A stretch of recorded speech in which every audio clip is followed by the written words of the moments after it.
आज मी आणि समीर भाऊ भुजबळ या दोघांनी मुख्यमंत्र्यांची भेट घेतली.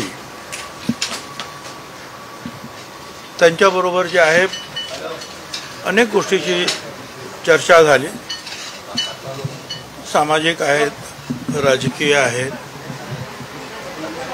काय काय घडलं, काय काय चालू आहे त्या संदर्भामध्ये त्यांनी सांगितलं. वर्तमानपत्रातून आणि इलेक्ट्रॉनिक्स मीडियाच्या माध्यमातून बऱ्याचशा गोष्टी मी पाहिलेल्या आहे, मी ऐकलेल्या आहे.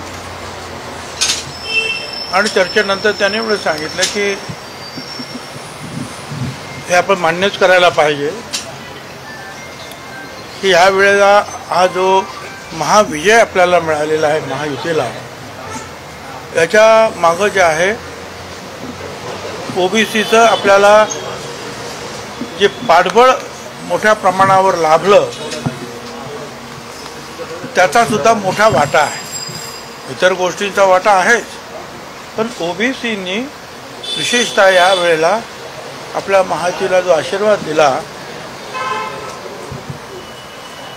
त्याबद्दल आपण खरोखरच सगळ्यांचे आभार मानले पाहिजे.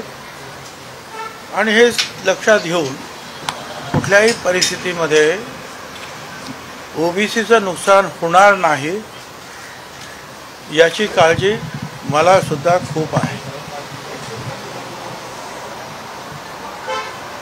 आणि कदापि जे आहे ओबीसीचं नुकसान होऊ देणार सुद्धा नाही.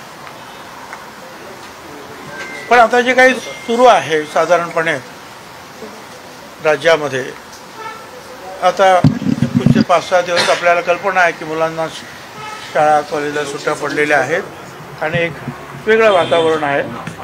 तर एक 8-10 दिवस मला तुम्ही द्या. 8-10 दिवसानंतर आपण पुन्हा भेटू आणि निश्चितपणे जे आहे काय ते एक चांगला मार्ग जे आहे याच्यातून निश्चितपणे आपण शोधून काढू.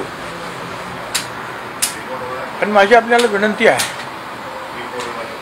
असं सुद्धा सांगा सगळ्यांना, ओबीसी नेत्यांना, मी जरूर त्याच्यावर साधक बाधक विचार करतो आहे.